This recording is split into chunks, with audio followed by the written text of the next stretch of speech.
ঈদের সকালে আমাকে অথবা দুপুর গড়িয়ে বিকেল হয়েছে আমাকে শুনছেন, সে কারণে আমি আপনাদের হয়তো অনেক পরে ঈদ মোবারক জানাচ্ছি। তবে ঈদের আনন্দ বাড়িয়ে দেবার জন্য ধারাবাহিকতা অক্ষুণ্ণ রেখে সাত সকালে আপনাদের মোটামুটি চিন্তিত করা, টেনশনে ফেলা এবং ঈদের দিনটাকে মাটি করার জন্য যা যা করার দরকার আমার কাছে মনে হয় বাংলাদেশের দুজন কীর্তিমান ক্রিকেটার তাদের ধারাবাহিকতা অক্ষুণ্ণ রেখে সেটা করেছেন সফলভাবে। ক্যাপ্টেন নাজমুল হোসেন শান্ত এবং লিটন কুমার দাস কি করেছেন সেটা আপনারা মোটামুটি জানেন। সকাল থেকে খেলাটা দেখেছি, একটু আমি আমার মতো করে আমার ভঙ্গিতে জানাতে চাই।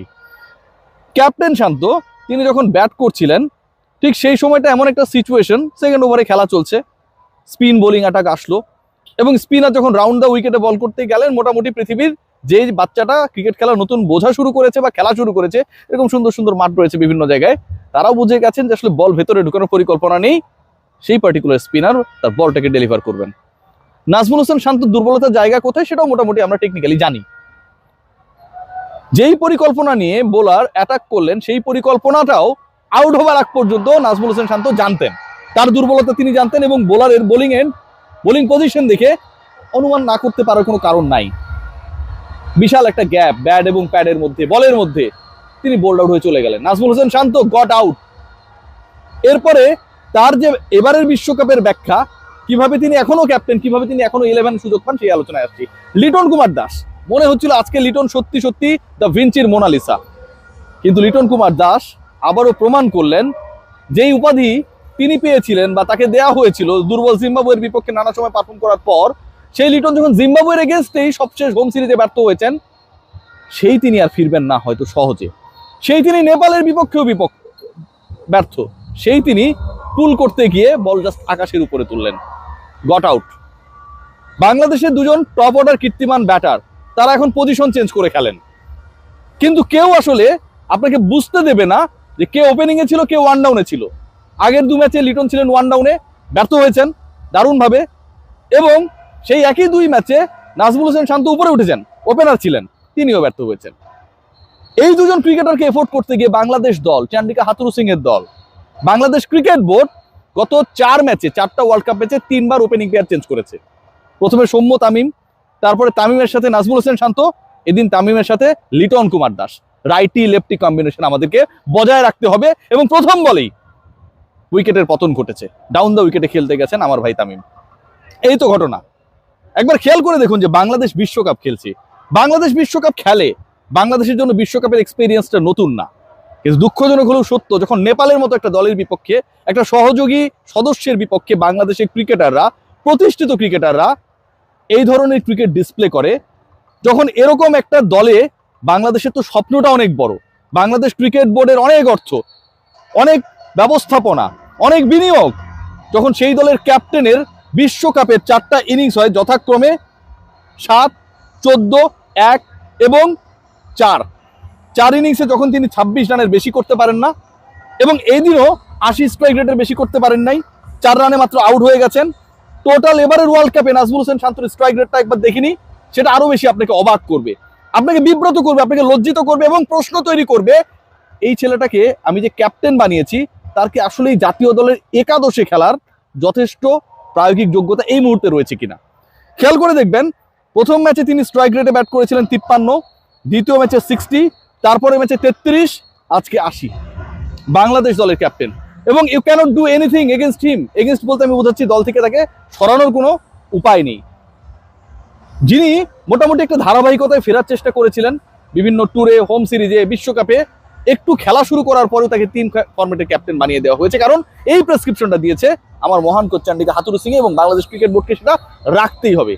শান্তর খেলা নষ্ট হয়েছে একদিকে, দ্বিতীয়ত বাংলাদেশের টপ অর্ডারের প্রতিদিনের এই যে আজকে 31 রানে প্রথম 6 ওভারে 4 উইকেট চলে গেছে, যার 2টা হচ্ছে লিটন এবং শান্ত, একই চিত্র আমাদের দেখতে বাধ্য হতে হয়।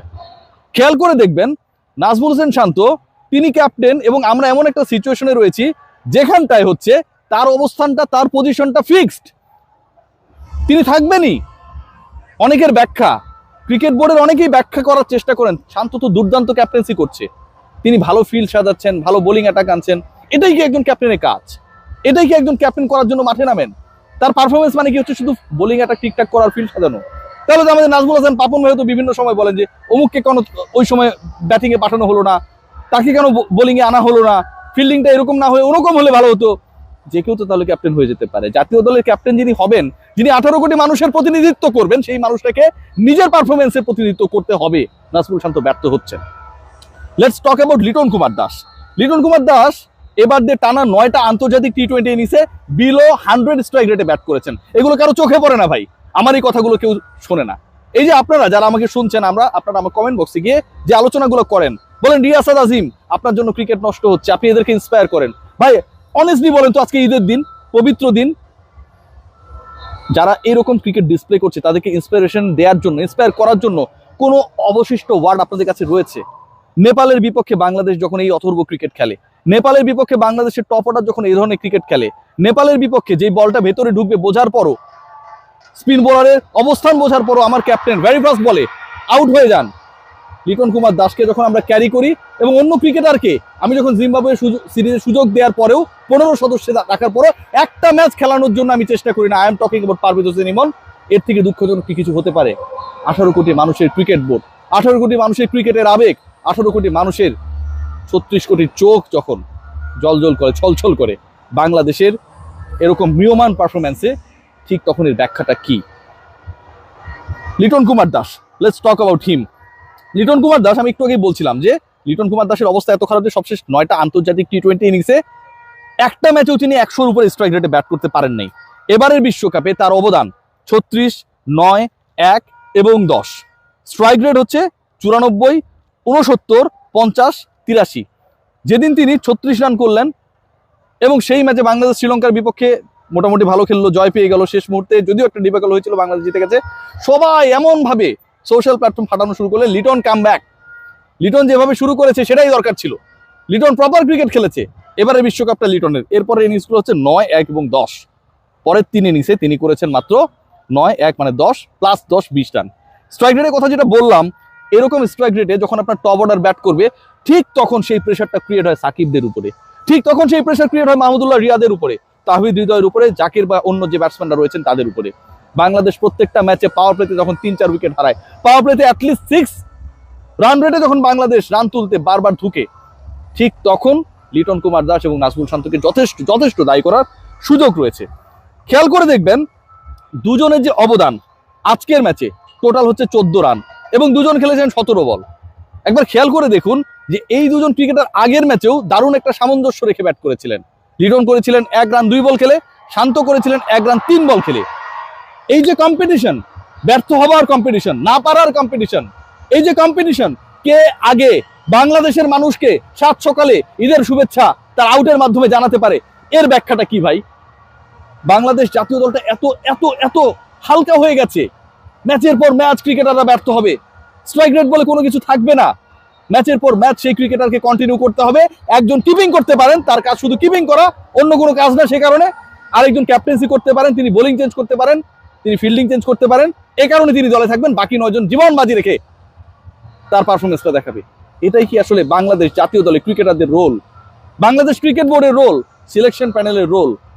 ডেফিনেটলি আমার কাছে মনে হয় না।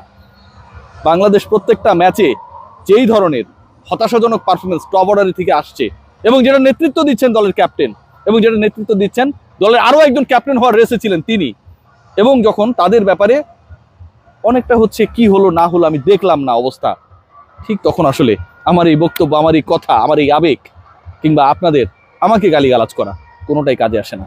সবাই ভালো থাকবেন, take great care. Liton, Shanto, they are the ultimate of our cricket. আমাদের আসলে কোনো বক্তব্য, কোনো আবেগের এখানটায় কোনো দাম নেই। লিটন, শান্ত ম্যাটার্স।